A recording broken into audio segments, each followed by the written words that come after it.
Go ahead, Deepti. Go ahead, Yeah. Hello, Thops. Good morning, Shravan sir, and good evening, team. First of all, I would like to wish you all the happy Engineers Day. I'm proud to be an engineer. We are the problem solvers. So today we are back with the most interesting topic. Let us start our session with our invocation by Apurva. Thank you, Deepti.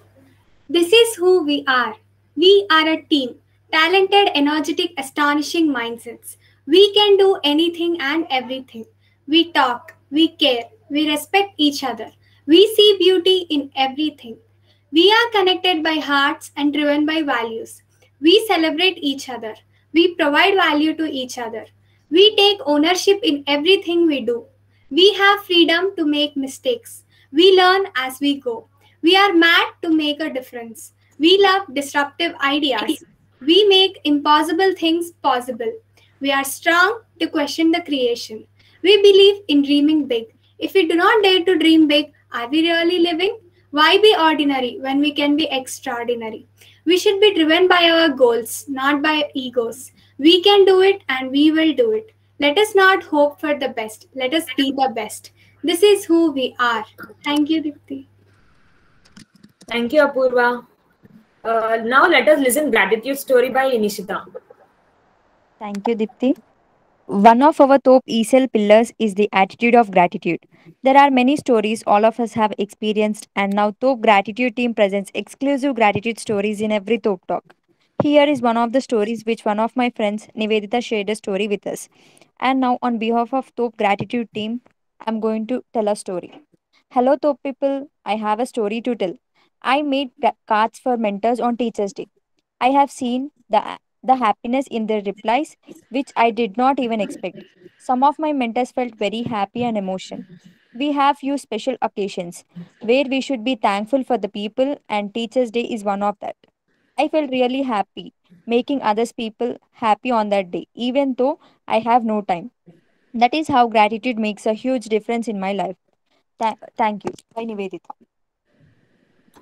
Thank you, Nishita. So, as kids, many of us have a dream to set up our own company. But do we know how to start and where to start? We'll be a bit confused, right? So today's speaker, Kamal Shah sir, is here with that interesting topic, how to start a company, first-hand insights. So before getting into the session, let me give a brief info about sir. Have you ever thought of turning your problem into a thoughtful solution for others? Such an inspiring line it is, right? Here is a similar case. Our top speaker was diagnosed with atypical hematopic urinic syndrome in 1997 and is on dialysis ever since. And now co-founder of Nephron Plus Dialysis Center, India's large dialysis center network. This is so inspiring. It just amazed me when I'm going through your profile, sir. Now the session is yours, sir. Please go ahead. Yeah, thank you so much, Deepti, and thank you so much, Shravan Garu, for involving me in this entire activity. And thank you, many thanks to the entire TOP team for inviting me for this talk. And I'm really happy to be doing something of value in a very small way compared to what Shravan Garu and others are doing. But I feel really privileged that I'm able to talk to my college students and my juniors by many years, and it's really exciting for me. This is the first time I'm talking in a forum like this. Of course, I had talked to a few of the students about a year or 2 years back for the magazine that you all created, and I think some really phenomenal work is happening in the college these days compared to what we had in our days. I was in the 93 to 97 batch, and compared to what was there in those days, I think this is like a sea change, a phenomenal difference from what we were exposed to. So I feel really delighted that you guys are having such fantastic facilities, and you all are having very good mentors, and you're having a very good, much better exposure than what we had in terms of career opportunities and entrepreneurship and so on. So I think the topic that we're going to discuss today is how to start a company, first-hand insights. Let me just give you a brief background. Deepti mentioned, I was diagnosed with kidney failure in '97, and first couple of years I was dealing with the disease, getting a transplant, but transplant didn't work, and then I was back on dialysis. But subsequently, I stabilized sometime in '99, and I really had this itch that I need to do something productive. So at that point, I joined a family friends, my mother's friends software company, and I started learning some software, basics of software and so on. And then I set up my own company along with some family friends in the US. It was a software development company called Efficient in the year 2000. We grew to about 200 employees with offices in the US, Hyderabad, and Bangalore. And then our company got acquired in 2008 by another company, software company. And then I worked as a software developer for another company in Hyderabad. And then I always had this itch that I wanted to do something in healthcare because I had seen a lot of problems that dialysis patients have, especially in India. And I believed that I had some very good ideas that could change the way patients experience dialysis in India. And at that point, I had started writing a blog, on my experiences with kidney disease. And that blog became fairly popular among dialysis patients and doctors in India.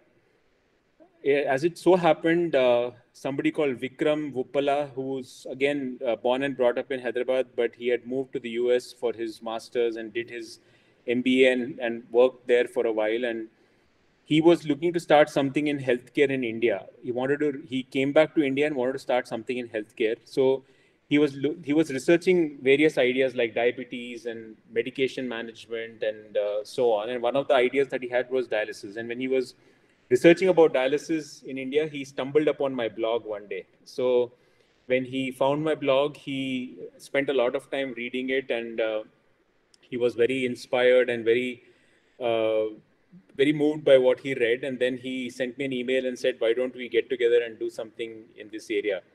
So next morning we met for breakfast at Belson's Taj Mahal Hotel in Secunderabad, and we chatted about the whole dialysis scenario in India and what are the problems and how we could change the way it was done. And then those were the seeds that were sown for this company called NephroPlus. We started our first center in 2010. And today we are India's largest dialysis service provider. We are also present in 2 other countries apart from India. We serve about 18,000 dialysis patients on a daily basis, on a monthly basis.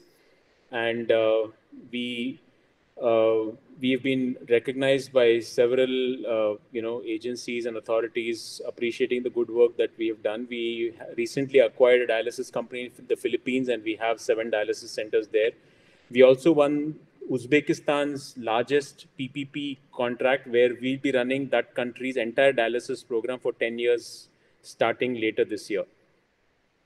So now let me go back to the topic that we were talking, right? Like starting up a company. So first of all, the question is why should we start a company, right? So I think that is the basic question, like why even bother starting a company? So from personal experience, I can say for sure that working for yourself is always more motivating than working for others. When you are working for your own company, your own idea, your own venture, you feel much more motivated, you feel much more passionate, you get up in the morning out of bed and there's a spring in your step where you are excited about about how your day is going to be.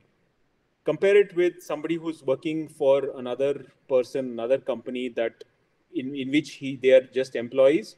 The motivation levels are definitely different. Now, of course, I'm not saying that nobody who works for others is motivated, but chances are, and research studies also have shown that people who work for themselves are generally more motivated than people who are working for others. Another thing that attracted me about starting a company is the opportunity to create an impact and solve a problem. Like, for example, in Nephroplus, right? So there was this burning need for a patient-centered dialysis experience. So until Nephroplus came in, everybody was looking at it from the hospital's perspective, from the doctor's perspective. Surprisingly, nobody was looking at it from the patient's perspective. So that was a big problem, I felt, because the patient is the one for whom the dialysis center is being set up, right? So why isn't anybody looking at it from the patient's perspective? Why is nobody solving the problem of the patient? So that was a problem that was there, and I was very lucky that I had this opportunity to try and solve that problem. So when you start a company, you have this amazing opportunity to actually find a problem and solve it for a large number of people. That is one very powerful motivation for somebody to start a company. Another good thing about starting a company and a benefit of starting a company is you are able to provide employment for so many people. Now, when you are working for somebody, you are providing employment only for yourself. That too, you are dependent on the person who's employing you. But when you start a company, you are going to provide employment. And in India and in everywhere, much of the world today, employment is a huge problem. Right? You have so many people who are coming out of colleges but not getting employed. So when you start a company, you are providing employment for a large number of people. So that is one very big advantage of starting a company. Now, coming to the idea, right? What is the idea? Whenever you start a company, the idea is one of the most important things that is going to determine the success or the failure of the company. What is the idea? What are we trying to solve here, right? This problem should have been previously unsolved. There should not be any solution for that problem. Or if there is a solution, you should be able to solve it in a better manner. Again, going back to Nephroplus, dialysis has been there for several years in India, right? But what we believed is we could do dialysis in a much better manner than what people were doing at that point. So the idea is one of the most core aspects of why you will start a company and what will determine and whether it will be successful or not. So, for example, I'm sure most of you are familiar with Swiggy and Zomato, right? So, what was the need? What was the idea that Swiggy and Zomato had? They wanted to connect the restaurants with the customers. That was the idea. And they wanted to do it in a very easy manner by a mobile app. So, in your mobile app, and luckily by the time these two companies came onto the market, the mobile app had become, you had smartphones and you had basic apps on smartphones, which are doing a bunch of things. So when Swiggy and Zomato came up with this idea that people want to eat, and in fact, by that time, I think a lot of Indians had kind of got used to the idea of eating outside, right? Like earlier, if you looked at it maybe about 20, 30 years ago, it was not that much eating out. But I think by the time the last 10 years or so, this eating out phenomenon has become really big because a lot of people are migrating to other locations in different cities in the search of work, right? So they don't always have a kitchen functioning to be able to eat. So Swiggy and Zomato identified that problem, and then they came up with this idea of providing a very easy to use app where any customer, any user can actually order food from a wide variety of restaurants, and they can get it in a very reasonable amount of time at very little cost, additional cost. So in fact, early days of Swiggy, they wouldn't even charge anything, but recently they've started charging delivery charges and so on. Plus they get something from the restaurants also, who don't mind paying because their revenue is increasing. But the idea is the core, right? So it should not be something like something that's already there and we are just going to replicate that. Doesn't work, because why would people come to you when there is already something that is functional and working for them? So either it should be previously unsolved or you should be able to solve it in a better manner. That is the basic concept behind the idea of starting a company. One thing that is we all should remember is that entrepreneurship, starting a company, is a very, very difficult journey. It is not easy. It sounds very rosy. It looks very rosy from outside. It sounds very exciting, sounds very tempting that, you don't have to work for anybody. You're working for yourself. You're the boss. But remember this, entrepreneurship is an extremely difficult journey. Unless you have the passion, you are going to give up in no time because there'll be so many problems. Today, if somebody is working in another company, all they need to worry is about their role, their job description, their limited area of influence. When you are an entrepreneur, when you have started the company, the entire company is your focus area. Like every single thing finally comes to you, especially in the starting years. So unless you have the passion, you are going to give up early and the company will be a big failure. So it's very important to be passionate about what?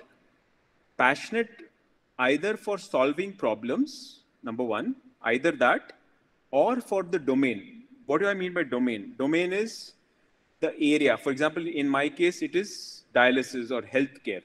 For somebody else, for Swiggy Zomato guys, it is the food business.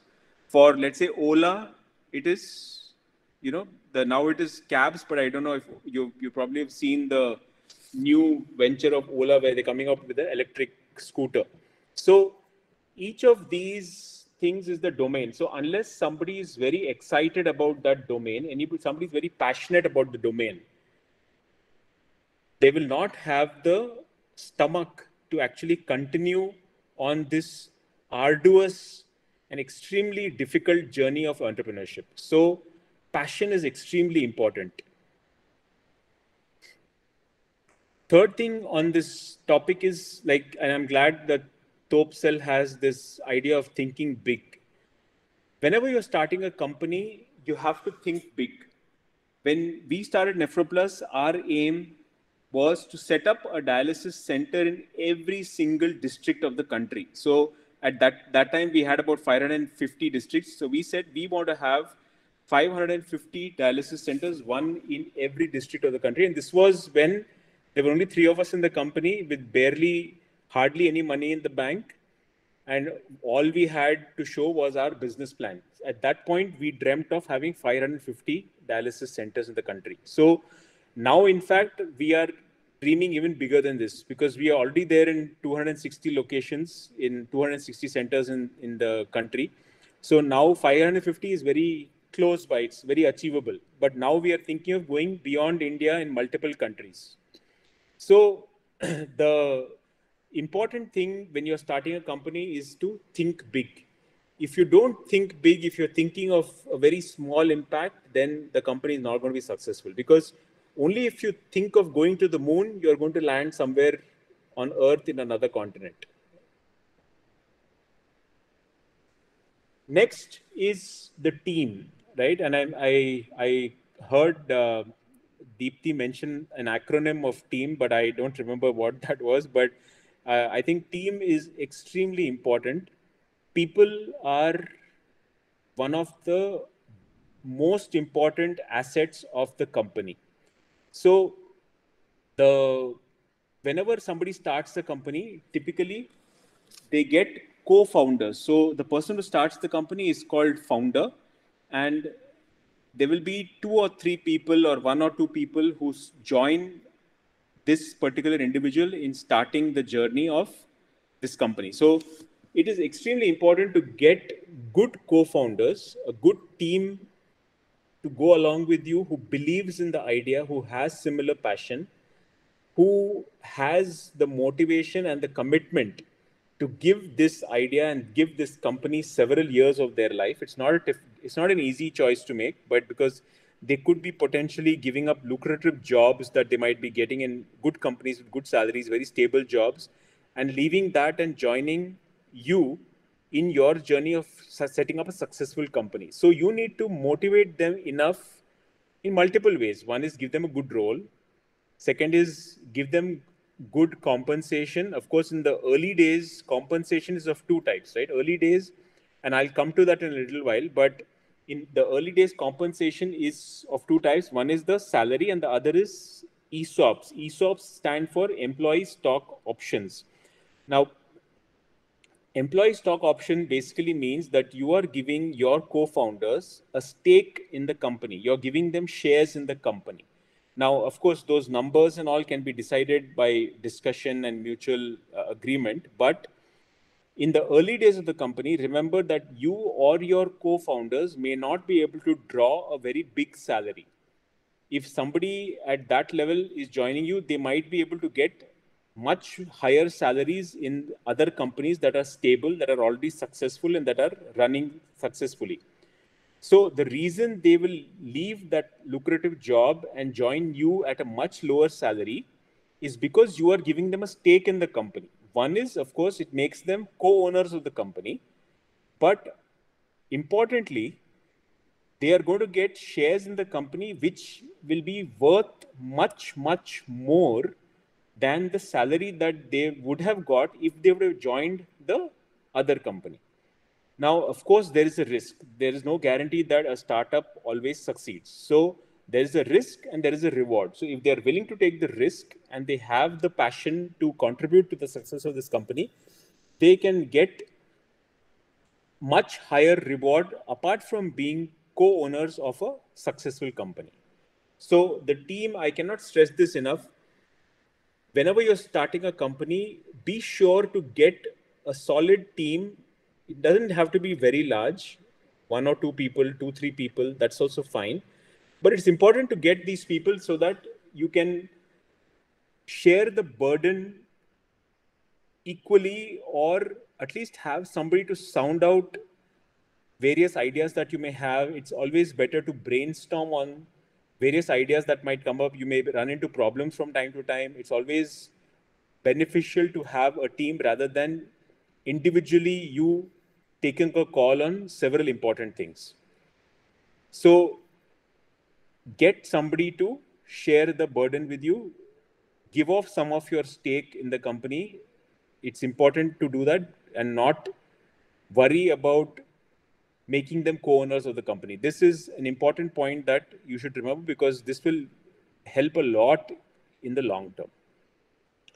Now, once you have the idea and once you have a basic team, basic founding team of whatever your 1 to 4 people or whatever that size is, then you start putting down stuff. You start making a plan that what is your offering? What are you going to do? How are you going to do it?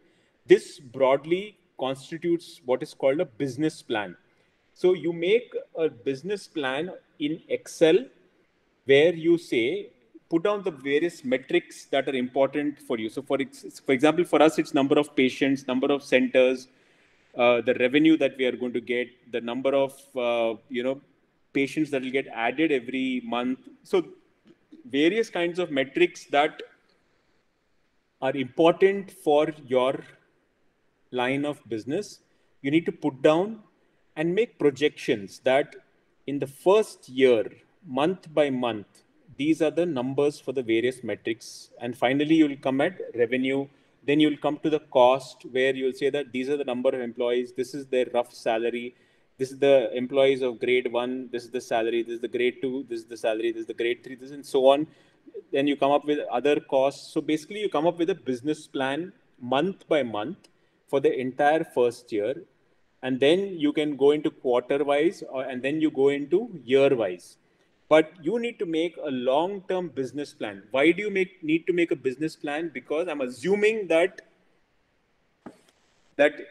we all, all of us would not be born with a silver spoon in our mouth. We would need money either from banks or from other people to invest in the company, because it's not always a good idea to invest your complete money into a new company. It's always better to get money from others and then give out a stake for that money, for that investment.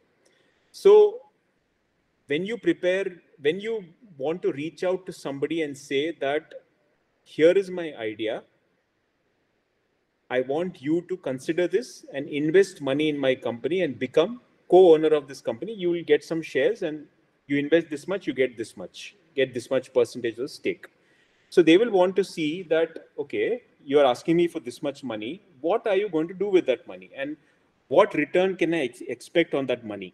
So any investor, right, who wants to invest, they will be doing this investment with the eventual goal of getting money back from the venture. Nobody is going to invest just because you are passionate about something. People will invest because investors, especially, they will invest only because they want returns on the company. So, business plan will give them some idea of what kind of money is needed for this company. How is that money going to be spent? How are the revenues going to be generated? What is the profit from this? And how will I make money back in whatever number of years, 4 years, 8 years, 10 years, or 2 years, in how much of a time, what, how much money how much return they can expect. So that business plan is an extremely important aspect. Now, business plans are not set in stone. Business plans keep changing, but at the same time, just because they keep changing, it doesn't mean that we don't have a business plan and we don't think hard and come up with a solid business plan. So business plan is the next step that you need to work on. Then comes the money, right? So for every venture, you need money. Now, some people might have some funds which they would like to put into the company. That is very good. Some people typically reach out to friends and family and say, okay, I have this idea. Please give me this much money and I'll give you this much stake of the company. This is what we did at Nephroplus. And back in 2009, we reached out to our friends and family and we said, we need this much money. We put in some of our own money, but we said our own money was in no way going to be enough to set up such a big company. So we said we would like our friends and family to invest and then we would give them equity. Now, it's important to draw a line and make sure that relationships don't get spoiled in this process. But if there is, sometimes there is no other alternate, right? So you have to reach out to people who trust you and know you, because somebody who doesn't know you, why would they invest in a company that they will be worried that somebody will take their money and run away, right? So we've seen so many such cases all over. So typically people reach out to friends and family and this is an initial round of funding that is done where own money plus friends and family's money is put in and the company is started. Another option is to go to banks or other financial institutions. But for this, in the early stages of the company, they would always ask for a collateral. Collateral is basically a security like a house or a land or something like that, where the bank or the other financial institution will keep that, and against that, they will give you a loan. So these are the initial days. These are the two ways people can typically raise funds. Once you have an initial round of funding where you have some funds to start the company, you basically do a proof of concept. That's like a prototype. So in our case, for example, we set up our first dialysis center, which had only 4 beds, very small dialysis center compared to other dialysis centers. But we said, let us set up a small center. Let us try to do everything that we wanted to do differently in a dialysis center in this small center. Let us see how the response is. Let us talk to the doctors. Let's invite some patients. Let's call them. Let them experience a dialysis session and let them see how a Nephroplus dialysis session can be different from a regular hospital dialysis session. Similarly, in your company, you would need to have some kind of a proof of concept. That is, the problem that you're trying to solve, you need to solve it for a small number of people and see what the response is, because we cannot think through every single problem that may arise, right, in that solution also. So you set up a small prototype or a proof of concept, roll it out to a few people, get their feedback, and then tweak it, fix the issues that may arise in this process. Right? So that is the next step, prototyping or proof of concept. That is important to get right at the end of that phase, because this is like a it's like a model, right? For your large company, this is like a small, uh, small scale model. So whatever problems are there, spend time on this, brainstorm, think through, fix all the problems that are there in the prototype, and then think about growing. Now, once you grow beyond that prototype and you actually get into the next phase, which is the growth phase, you will need more funds and you'll need more people, right? So it is possible, of course, and this thing varies from company to company, from person to person, from industry to industry, what funds would be needed at what stage, what kind of people would be needed at what stage. But growth phase is the phase that is actually going to determine whether the company is going to succeed or no, right? Prototyping anybody can do. Proof of concept anybody can do. But what happens after the prototype is what is going to determine the success of the company.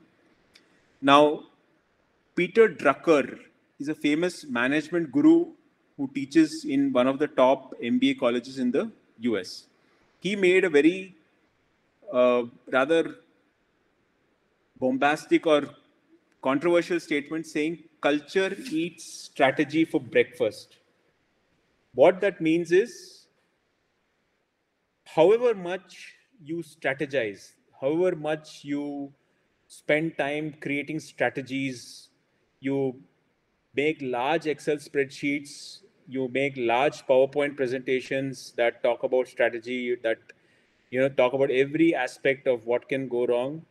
Finally, the culture of the company is what is going to determine the success. So what Peter Drucker said is that culture eats strategy for breakfast. So culture is far more important than strategizing in the company. So why I raised it at this point is, at this point when you get into the growth phase of the company, you're going to hire more and more people. Those people are the ones that are going to be constituting the culture of your company, and that will be guided by you. So it is very important for you at this stage to set the culture of the company, to determine what are the constituents of the culture of the company. So just to give you a few examples from NephroPlus, for us, we said we are going to call our patients guests. We are not going to call them patients, because we said that a dialysis patient can lead a completely normal life and they don't need to feel like patients. So in India, we have this concept of Atiti Devo Bhava, right? So we say that guest is equivalent to God. So that's why we said we are going to call all our patients guests and we're not going to call them patients. So that was one huge aspect of the culture of the company that nobody had thought of till then, right? Because everybody calls patients patients. So we said we will call our patients guests, and that will become the culture of the company, that we treat our patients like our guests. So when a patient comes to our dialysis center, our staff treats them like a guest comes to our center, comes to our house, right? So that was one huge cultural attribute that had a huge role to play in the success of NephroPlus. Few other small things that we did when we say culture of the company was we had frugality. That is, NephroPlus, we would never spend money that is not necessary. We would be very, very careful about every rupee that we spend. Even just for example, just to give you one small example, we have 270 almost dialysis centers in the entire world, right? If you look at the 3 countries, we are currently working on a project that will monitor the air conditioning temperature, that is the temperature of the ACs in our centers, because we don't want anybody to leave our ACs on for a long time and the temperature or the temperature to be set at a very low value unnecessary. So all these aspects form the culture of the. So frugality is a very important culture of attribute of the culture of NephroPlus. So, and then another thing is timeliness, right? So, for example, in NephroPlus, supposing a meeting is scheduled for 6 p.m., every single individual who is supposed to join that meeting would have joined by 5:59. Very rarely would somebody join by 6. And if somebody joins after 6, then people will ridicule them. They will have an extremely bad impression about those people in the company. So Nephroplus is a company where we value every minute. For us, timeliness is extremely important. That's one of the cultural attributes of the company. So as a founder of a company, it is critical for you to decide what are the attributes of the culture that I want in my company. And then you have to live and breathe those attributes. You need to embody those attributes. You need to adhere to those attributes. You need to show that you are also following those. It's not that I'm the boss, these attributes are not for me, they are for the others. That doesn't work. That will never ever work. So Vikram and I, who are the founders of this company, any meeting at 6 p.m., we will be there by 5:59, no matter what. Because if anybody, we expect our teammates to be there by 6 o'clock, before 6 o'clock. It doesn't work if we are not there, So that's why it's important for you to embody those attributes of the culture of your company, right? Now, once you have these things in place, right, you will find that, okay, now prototype is done, you started scaling, you've expanded to a certain extent, and you will reach a stage where, unless, of course, you have your own funds, right? And Vikram and I didn't have that much money, so we had to reach out to others. So when you reach a stage where you need funds, of course, you can go to banks, but banks typically would require collateral, and very few people would have that much collateral to scale a large company. So there are at that stage, there are two options you have. One is venture capital, and the other is a private equity. So venture capital company, let me just talk a little bit about venture capital companies. Venture capital companies are companies that invest in early stage companies, are companies that are in their early years of growth, right? They would invest large sums of money, which will enable the company to grow. Of course, they will take a huge stake in the company. They will get a lot of equity in the company. They will own a lot of the company, right? And then they will guide you at a very high level. They will not get involved in the day-to-day activity, but they will guide you at a high level on how to grow the company. But the beauty of this is, with the funds that the venture capitalists, called VCs, the funds that the VCs bring in, scaling becomes much easier because those funds are significant. It's typically, individuals rarely have that kind of money. But when VCs bring in the money, you have breathing space to grow the company, to scale the company, to take it, like we said, think big, right? So VCs are an extremely, now how does VCs work, right? How do the VCs work themselves? So venture capitalists typically, they will invest in a large number of companies. So let's say they invest in 10 different small stage companies.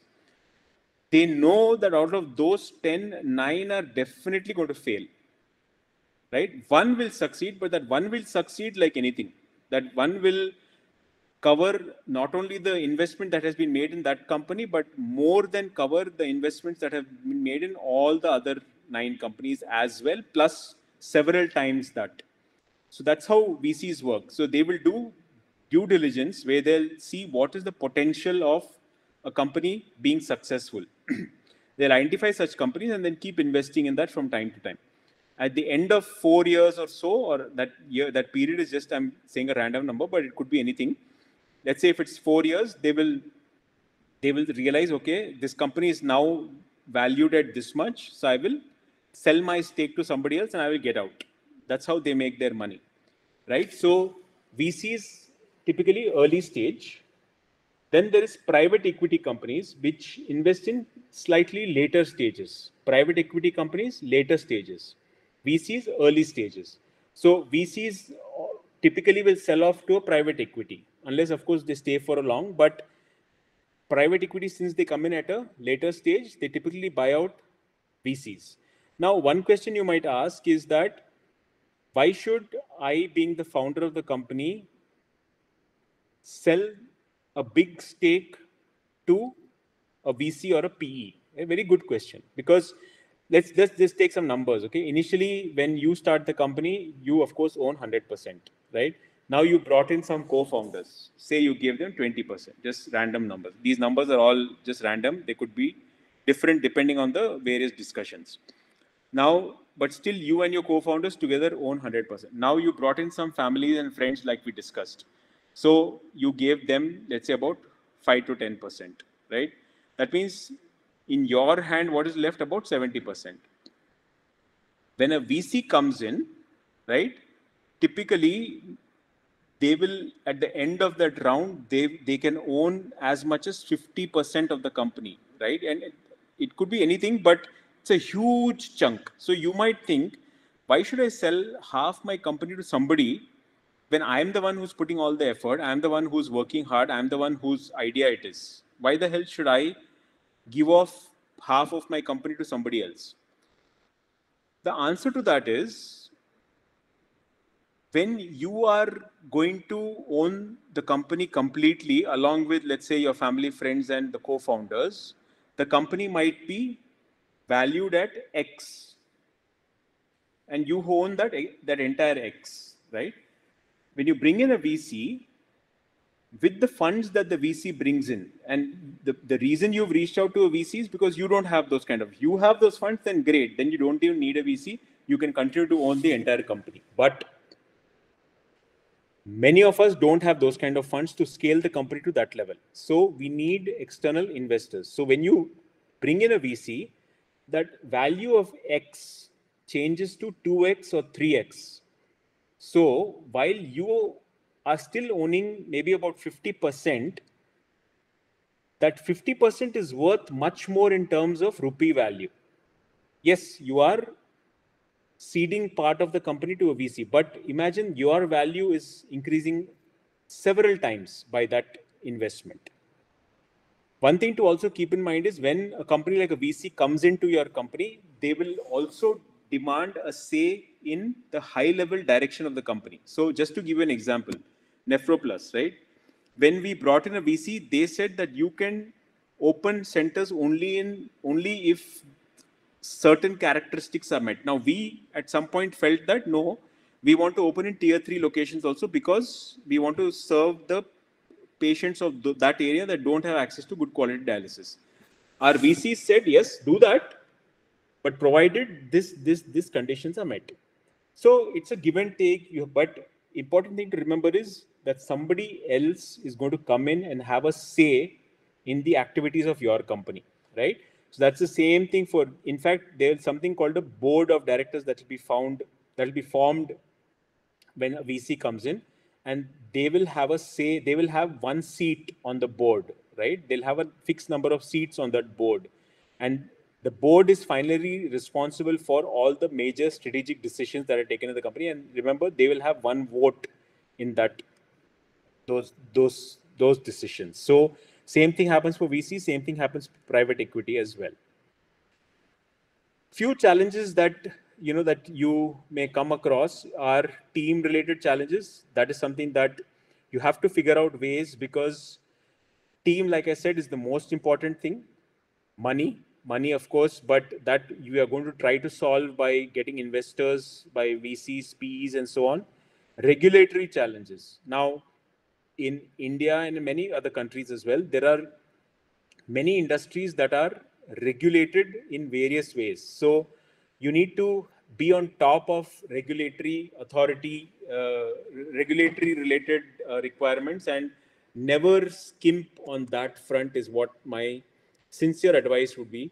It is not worth our time and effort to get into a scuffle or an argument or any kind of a conflict with regulatory authorities. Regulatory authorities, something is needed, just do it and be done with it. Don't get into that mess of trying to circumvent the regulations, trying to find workarounds, loopholes. That all doesn't work in the long run. Short run, maybe it may work, but long run, you'll have a lot of headaches, a lot of problems. So, sincere advice, go as per the regulations. Don't try to find workarounds and shortcuts. Importance of PR is one more thing that I wanted to talk about, since we are talking about successfully setting up a company. PR is basically public relations, right? So, for example, it is very important for us to spread the word about what we are doing. Whenever we set up a company, sometimes we have this, especially engineers and not MBAs, we think that if the work is good, people will come to know on their own. Doesn't happen these days. PR is an extremely critical part of the success of any company. Have a good PR agency who spreads the word. When you're doing good work, make sure people get to know about it. And unless people get to know about it, you're not going to be able to build a successful company. Because in these days, there is so much noise in the press. There is so much, all of us watch news, all of us read newspapers. There is just so much of news and so much of noise that good work very rarely gets noticed. That is why it is important for us to spend that money, spend that effort to get a good PR agency and get them to spread the word about the work that you're doing. Stay true to the core, right? Now, when you are trying to solve a problem, be fully committed to solving that problem. Don't try to diversify too much. Of course, within that area, a little bit of diversification is fine, but stay true to the cause that you've adopted and finish that journey and then look at other options. Don't try to diversify too much is one important thing. I think all of us know that for any business, customer is the king. But while we are aware of that line, customer is king, very few of us actually make the effort to know our customers very well. Now in Nephroplus, like we had me, I was one of the founding team members, right? So I knew the mind of customers very well because I was a patient myself. So we were very lucky that way because we had first-hand insights into the mind of our customers or our guests. But that may not be the case in every line, right? So it is important for us to make the effort to get to know our customers extremely well. We need to know how they think. We need to know what they like. We need to know what they dislike. We need to know what they expect when they, come to us for a service or a product. We need to know exactly what they want. We need to get into their minds and figure out what they are thinking. Only then will we be able to give a product that they want. We need to realize that we are solving a problem for them. We are not solving our problem. Unless we know what is bugging them, unless we know what is paining them, we will not be able to give a product or a service or a solution that is going to solve their problem, right? So knowing our customers is probably one of the most important things you need to do as an entrepreneur. Now coming to one thing called an exit. People who start companies to make money. Making money is not at all wrong. It is not at all a problem. We need to look at making money as the byproduct of solving the problem. Chances are that you'll be much more successful if you look at it that way, rather than look at making money as the primary objective of starting the company. Make money, absolutely no problem. We are all here to make money, but look at money as the byproduct and not the primary reason you are starting the company.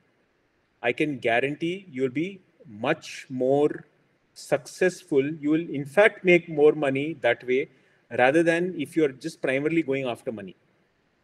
So in Nephroplus, just to give you an analogy, we say, do what's right for the guest, right? Do what's right for the patient who's coming to the dialysis center. Everything else will fall in place.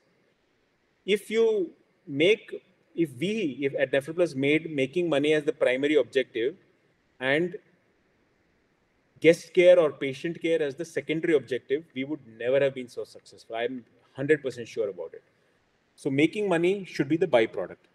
Now, how does an entrepreneur make money, right? You've started a company, you've put in money, you've taken investments from various people, from companies, from VCs, from PEs.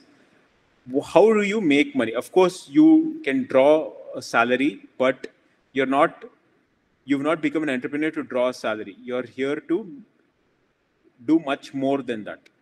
So then comes the topic of an exit. What is an exit? Now, when an entrepreneur starts a company, they have a certain share in the company, right? Now, that share value keeps going up as the company becomes bigger and bigger, right? Similarly, even the VCs and the PEs and the co-founders and your family friends, everybody's share value is increasing. At some point, you may decide that I've had enough. I've been in this for 10 years. Now I'm tired. I have worked very hard. Now I want to relax, right? Or some people get bored of the line. They said, okay, enough of this particular line. I want to try my hand at something else. No problem. That's also possible. That's acceptable. So there are multiple ways of doing an exit and making money in this process. One thing that happens is either the company can do an IPO. IPO is initial public offering, where you offer shares of the company to the public. Until then, it was a privately held company. That is, only you, your family, friends, your co-founders, and the investors had. It's a very small number of people, maybe maximum 20, 25 people. Once you do an IPO, you're basically saying that I am putting the shares of my company for trading by the public. So the general public can actually buy shares, and then those shares can be traded on an exchange like the Bombay Stock Exchange or the National Stock Exchange. And then public also becomes shareholders in the company. At that point, what happens is you can actually offer some of your shares to the public, right? Some of the investors may opt to say, okay, I'm willing to sell all my shares to the public, right? Various combinations, right? So one or more or all the investors might decide that we want to exit. Of course, nobody will allow the founder to sell all the shares because they will want the founder to continue unless they find that they can get a better management team to run the company than the founder, right? So I don't know whether you're aware of Apple, what happened way back in the early 1990s. The Steve Jobs, who was the founder and CEO of Apple, he was fired by his own board. The board that he had constituted, he was fired by that same board, right? So those are, of course, rare cases which don't always happen, but it can happen because, like I said, the board becomes the most important entity in the company at that point. Once you start getting in VCs and PEs, more than even you, right? So you need to be ready for that kind of a divestment of both authority and stake. So coming back to the exit, so you can exit by an IPO, right, where you sell off some of your shares, and then you will have an option to sell the remaining shares over 2 to 4 years or whatever that period is decided. Another option is a strategic investment. What is a strategic investment? So let's say, for example, you had Uber Eats. You remember Uber Eats that was there some time back? Uber Eats was bought out by another company in the same line. So that is called a strategic investment, where another company in the same line of business buys up the entire stake of everybody, cleans up the cap table, and owns that complete company themselves, right? So that is called a strategic investment. So exits can be in these two ways: IPOs or strategic investment, or they could also be no exit, where the investor says that the founder says, I'm happy continuing in this line. I want to continue in this line. I really like this business. I really like running this company. I will continue. The investors who want to exit, we'll have to find some other buyers. So you find another PE company to invest, or various modes can be worked out, but the founder can continue to remain. It's not always that a founder exits, right? So that's how exits happen. Now, I've taken you right from the formation of the company right to an exit. I want to summarize this talk in a few, by talking about a few aspects that you should remember as you leave this talk. Entrepreneurship is an extremely tough journey, but at the same time, it can be extremely satisfying and extremely rewarding. So it's extremes everywhere. It's not It's not slightly tough and slightly satisfying, slightly rewarding. It's extremely tough, extremely satisfying, because the satisfaction that you get by running a company, by forming a company, by providing employment to so many people, by solving problems. Like, just to give you an example, I get emails from my guests or my patients saying that they were getting dialysis in another center till a few months ago. They heard about Nephroplus and shifted to a Nephroplus center. In 3 months, their life has changed so dramatically that they used to come in earlier on a wheelchair, but because of the good quality dialysis we offer, now they are driving themselves on the bike to the dialysis center, finishing the dialysis and going back to work, right? So that kind of email can give you a kick that no alcohol or no drug can give you, you know? So I think it's an extremely satisfying journey, extremely rewarding as well. It is very important to be patient. Patience is an extremely critical attribute, because there will be times when there are so many challenges. There'll be times when you'll run out of money. You won't have money to pay salaries. There'll be times when people who are, when people who are close to you, people who worked together with you shoulder to shoulder, they quit for whatever reason, right? All these kind of problems will be there, and you are the one who has to solve all these problems. So at times it can get extremely frustrating, but you have to keep calm, you have to be patient, you have to realize that these problems are a part of the journey, you have to solve them, and you have to fix them. So it's very important to be patient. You cannot get impatient and say, I've had enough of this in 1 year and I'm quitting. Then that's it. No companies, successful companies are formed by that kind of a mindset, right? So you have to be patient. Street smart. It's important to be street smart. What do I mean by street smart? All of us are engineers. We have high IQs. We've done very well in MSET, but street smartness is a very different attribute. Street smart is basically being shrewd, being good at, exactly, jugaad. Shravan Garu has said jugaad. So being shrewd about things, right? Being able to judge by being able to figure out people. When you talk to somebody for 5-10 minutes, you should figure out what kind of people they are, whether they are cheats or whether they are honest. Or when you're negotiating with somebody, you need to be extremely smart. You need to be good at negotiating. You need to know what they want. You need to know what you want, and then arrive at a middle ground. Those are all attributes of street smartness. So it's important to be street smart. Out of the box ideas and approaches to problem solving is another very important attribute. You cannot think just straight and, just keeping your blinkers on and just think straight. That doesn't work. You need to think out of the box. You need to come up with innovative ideas. You need to come up with new solutions that nobody else has thought about. You need to think, come up with like really innovative solutions to problems. So that out of the box thinking is important. Networking, I cannot emphasize the importance of enough. Networking is such an important attribute that it helps. Like in Nephroplus, I was very bad at networking, but luckily for me, my partner Vikram was brilliant at networking. He would find a contact anywhere you name it. So, and it is important to build on those contacts, to maintain those contacts, to give them when they need, to help them when they need you, and so that you can, reach out to them when you need them.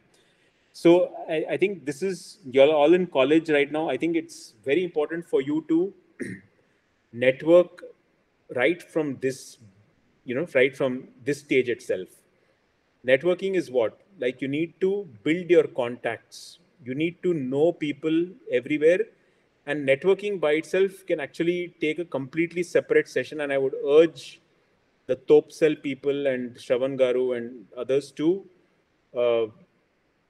try and arrange a session for all of you on networking, because it's such an important topic that honestly, without networking, it's very difficult for any company to succeed, right? So networking, please keep in mind, try to build your contacts, stay in touch with your colleagues, your classmates, and whenever you go out and start your company, you will find that your buddies from college and school are the best possible source of getting help in your journey, because you all have been through the same things. So I'm sure all of you will agree with me that networking with your classmates, with your uh, colleagues at work, in your previous jobs, please don't lose touch with them, because that's a very important part of the journey. I think that's all I had, but would love to take questions from all of you if you have any questions on what we just discussed. Shravan sir, please go. Kamal, that was a fantastic talk. We will definitely make create a YouTube video. I'm pretty sure we'll watch it many times in our group meetings.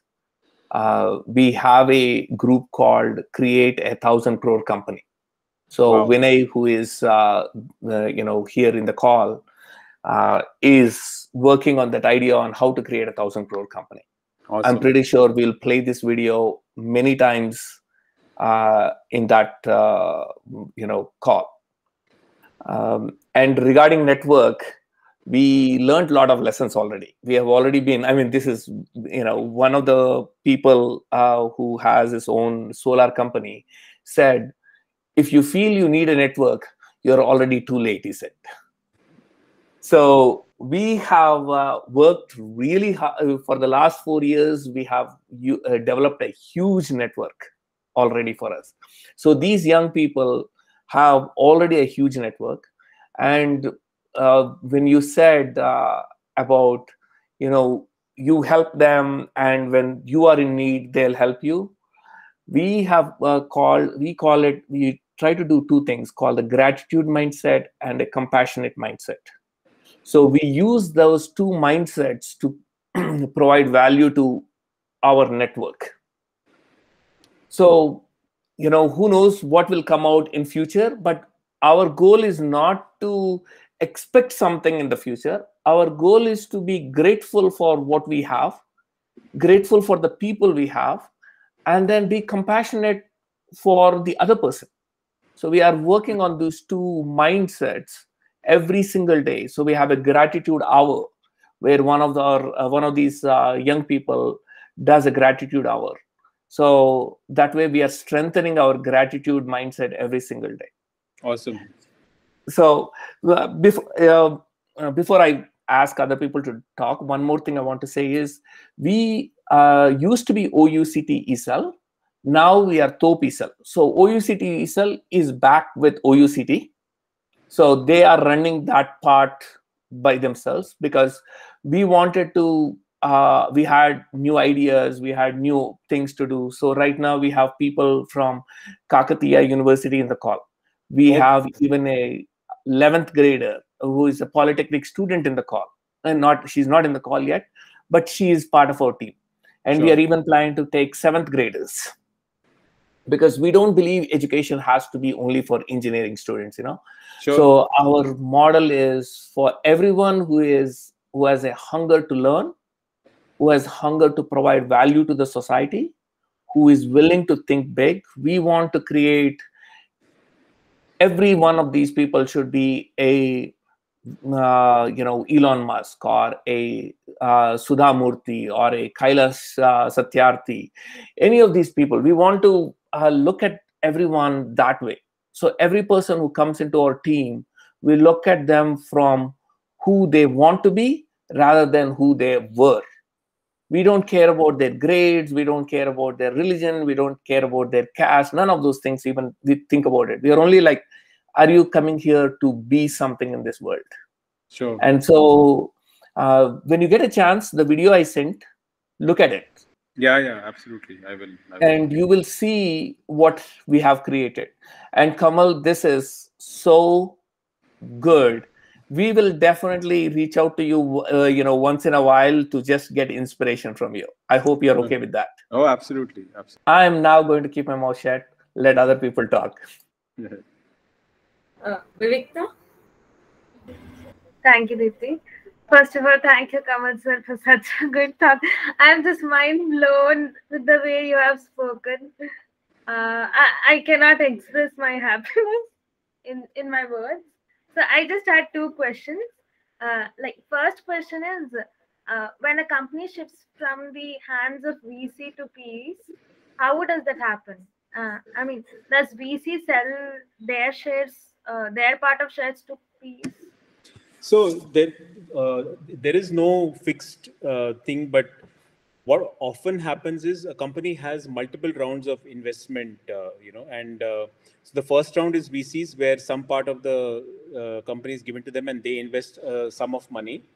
Then there'll be a second round of investment where further dilution happens, and the PE would bring in money and they would get certain amount of shares. Now, when that happens, the percentage stake of the VCs and the initial founding team will go down because you're bringing in another shareholder, right? But it is the number of shares does not change. That is, the number of shares does not reduce of the VCs. The new shares are generated and the new shares are given to the PE, which brings down the value of each share that the VC and the founders have. But over time, we expect that the value of the company goes high, so the value of that share will also increase. Is that clear? Did I answer your question? Yes, sir. Yes. Okay. My second question was, what does PR really mean? I mean, is it similar to marketing? Yeah, exactly. Marketing, but more in terms of getting the word out through media like press and television and so on. Not like, for example, marketing could also mean just putting stuff on your social media handle, right? That also is marketing. But this is more wide reach. Like, this will be going out to the general public. Broadcasting, PR is, basically. yeah, Broadcasting, and it can also considered as earned media. right, yes. So is it like advertising and all? Not necessarily advertising. In fact, PR would typically be like, for example, let me just give you an example, right? Let's say you launch a new product, right? Or in our Nephroplus's case, we launch a new center, right? What we will do is we'll have a press conference where we'll call the press and we'll issue a press release, right? And that item will be carried in the newspapers or in the TV. The TV people will come and take interview of you and say, okay, what is this new product? What is the benefit and so on. They might broadcast it on the news or whatever, So that is what is more effective than releasing an ad in a newspaper. Okay. Yeah. Yeah. Yes. Thank you so much. Thank you. Vinay? Promotions for movies is, yes, similar, Vinay. Yes. Go ahead. Thank you, sir. So that was a fantabulous talk from the beginning, like from the starting of the company, from the initial thought to the leaving the company. I just felt it like a summary of all the YouTube videos that I have been watching from many years. Okay, I'm glad you like. And it was very nice interacting with you on live. It's not a YouTube video, right? But I felt it like a TED talk, with all the experience engraved in every word that you have told. Also, these are just my comments. I just loved the way you mentioned about the satisfaction one could get through employing someone, to creating something in this world and solving the problems. Thank you so much. And as you said, like I'm also looking forward for that networking talk. Sure. Thank you. Thank you so much. Rohit? Yeah. Yes. So thank you, sir. So maybe God has given this chance to meet you on this auspicious day, Engineers Day. So we are grateful for the talk on this day. So we have enjoyed. Thank you very much. And you mentioned a lot of points that we are already working on. That sounds great for me. Like a team, plan, timeliness, adding value to people. Is it audible? Is it clear? Yes. Yeah. So when necessity is the mother of invention, we tell. Right. So I think that's the case I have observed from you. And when I read your story from our team book, like they wrote on you, Pioneers Edition. Right. I felt like we should meet we should meet him again, and that's how we got this day to meet you. Thank you very much. And like how to start a company and finding a problem is always a big task rather than solution. So you mentioned that too. We enjoyed like finding a problem and creating a value, and the financial returns are actually byproducts, as you said. So yeah, a lot of value adding topics and value adding sessions. Thank you very much. Looking forward for more. Sure. Thank you. And I'm proud that you are a chemical engineer. Thank you very much. Yeah. Sure. Thank you so much. Apurva? Hello, sir. Thank you for this amazing talk. It's so inspirational. So my question is like it is very sort of risky and stress field, right? Because it's about health.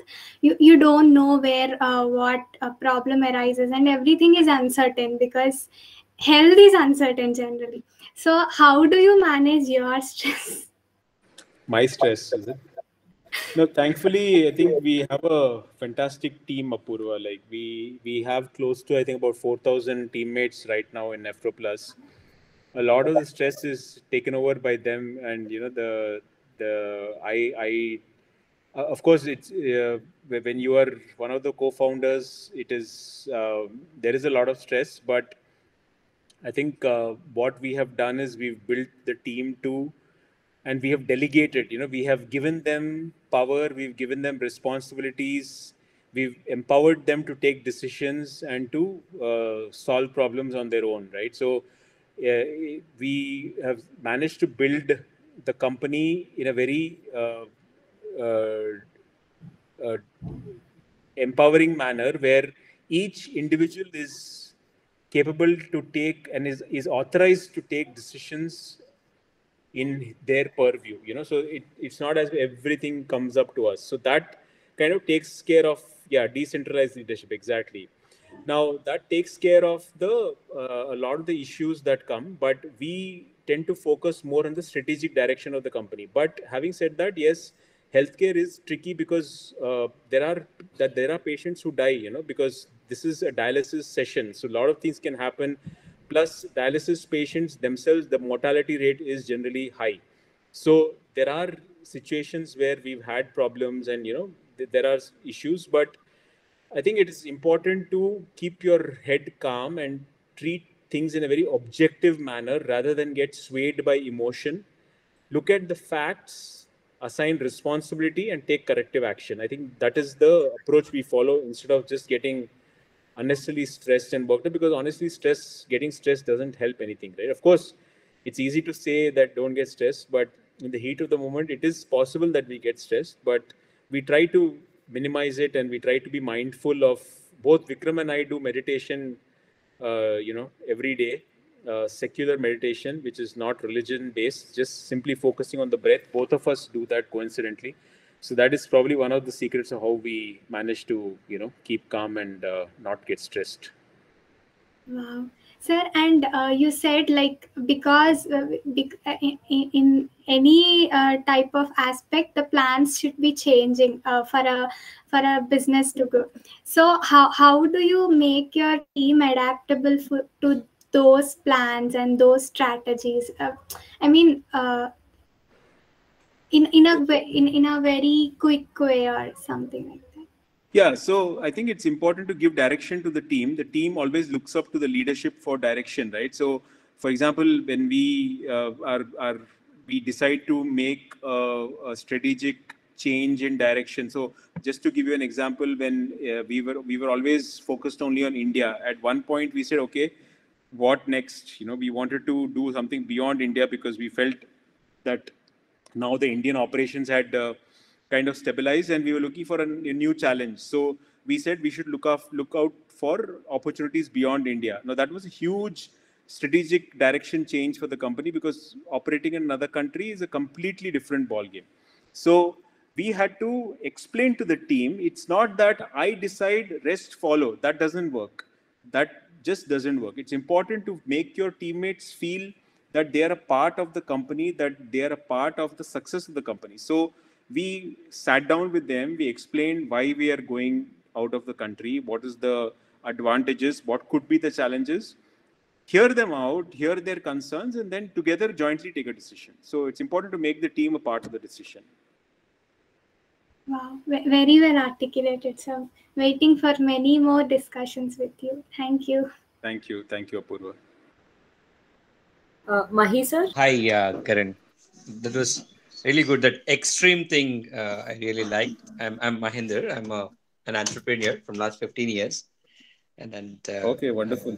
Fortunately, I'm one of the mentors here. And okay, I've been teaching, and at the same time, I've been learning from these guys. So it's fantastic. mutual. Yeah. So yeah, I could get the gist and the way you have explained about the strategic investment and the way you're talking about the satisfaction, right? See, the patients who were actually getting in wheelchairs, and later on they could able to drive by themselves, and after this they're going to office, right? So that gives immense satisfaction to them as well as to you. So right. So as Shravan mentioned, there are certain obsessions which have been figured out by these students, and they have created groups, and they are following their obsession. So in a way, they are following their hearts. So in that aspect, when while following their hearts, so they have created these things. Like Vinay has this 1,000 crore company or something which he needs to set up. So all in all, I think you have condensed so much of information within this 1 hour. So thanks to you, and it's very inspirational. And as Rohit mentioned, so it is arised from a need. Okay, it was a need for you, and then you ensured that the way ThyroCare also came, and the way you have come. And so I only wanted to ask you, okay, when you have started, the context was different, and now the context is different, and now in fact omni-channel is something which is catching up, and it is trending everywhere. Okay, so what is the change that you see in this context, and how are you adapting to this change in the context, and how do you think that how it is going to trend down the line, and from that perspective? Yeah, no, I think that's a very valid point, that context does keep changing, right? I think India of 2009 is very different from India of 2021. So it's been 12 years. 12 years looks like a small time in the journey of an individual, but in terms of the context, it can mean like a complete lifetime difference, right? So what we see currently is patients are becoming more empowered. Patients are taking decisions on their own. Patients are earlier, for example, in 2009, 2010, doctor's word would be, final word for the patients. But now patients are taking decisions on their own. Patients are changing doctors on their own after looking at something on social media, or learning about some new service and so on. So patients are becoming more empowered. Now, another thing that we are also seeing is home care is increasing, that people want everything at their home. They don't want to go for a lab test, or they don't want to go and buy a medicine from a pharmacy. They don't want to go out for dialysis. So we have adopted our model as well. Now the core, like I said, stay true to the core. That core still remains the same. What is our core? Guest-centric care, patient centricity. Guest care comes first. So that remains the same, but we have adapted the model. So now we have home hemodialysis. Earlier we had only in-center dialysis, where patients had to come to the center. Now we have home hemodialysis. We have dialysis on call, where our team takes the dialysis machine to the patient's home and does dialysis for them inside the home. We have dialysis on wheels, where we take an ambulance with the dialysis setup inside the ambulance. Patient comes down from their house, gets into that ambulance, does dialysis, and then goes back to their house. So various such models we have introduced, and the uptake has been tremendous. Like especially during COVID times, right? Nobody wants to go to a hospital, especially dialysis patients who are immunocompromised. Their immune systems are weak. So they are much more likely to catch COVID than a healthy patient, healthy individual. So that's why there was this huge demand of dialysis at home. They didn't want to come to the center. So we adapted, we introduced these three models, and now we are serving, I think, almost about 100 patients at home without them coming to the center. So we are also constantly adapting our model. We introduce new even dialysis methodologies periodically, depending on what is the new methodology available in the market and so on. Thank you. Yeah. Thank you, Doctor. Nikita Akka? Hello, sir. Yeah, Sir, hello. I'm Nikita, sir. I'm one of the member interviewed you for the Voice of Alumni Pioneers Edition book, sir. Yeah. Hello, Nikita. I remember. How are you, sir? I'm doing well, thank you. Hello? Yeah, Can sir. you hear me? Yes, sir. Yeah, please go ahead. Thank you for giving this amazing talk, sir.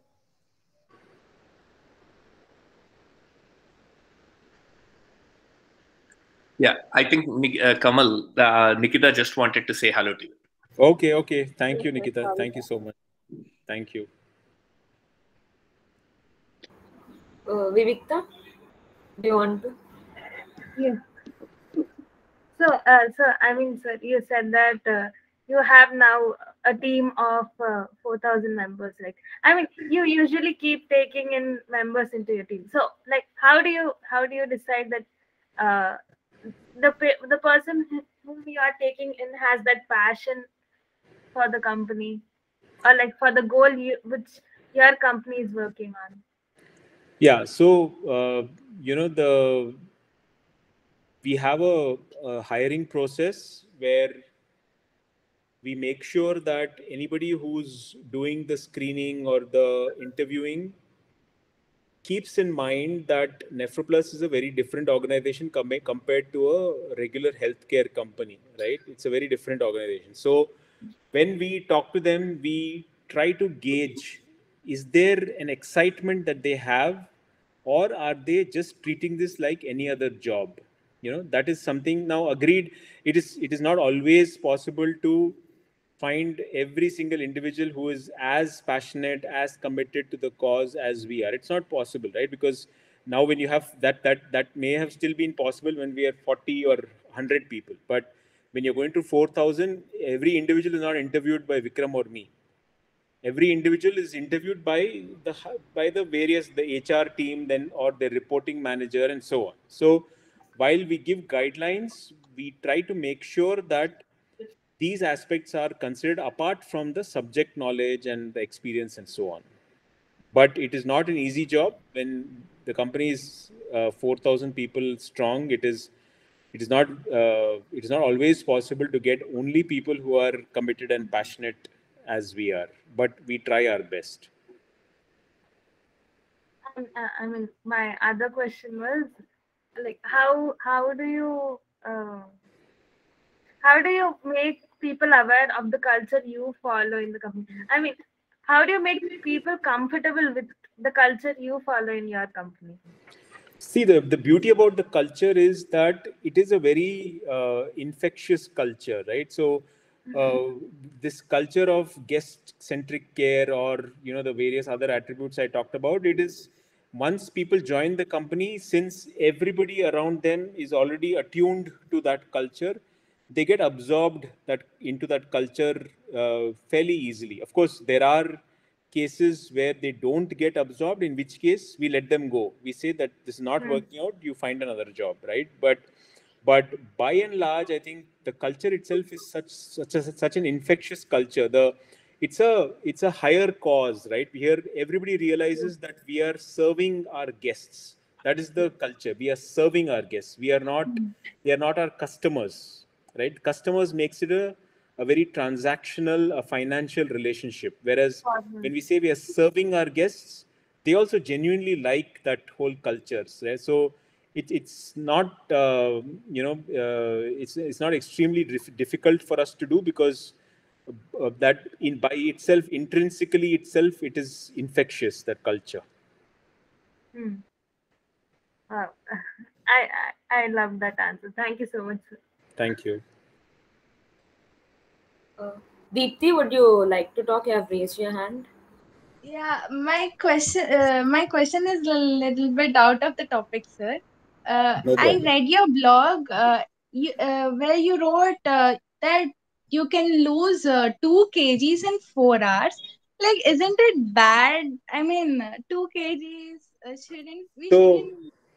yeah, so Deepthi, I think this is a slightly clinical topic, but for dialysis patients, right, that 2 kgs that is excess is not body weight. It is excess fluid that is accumulated in their bodies, excess fluid.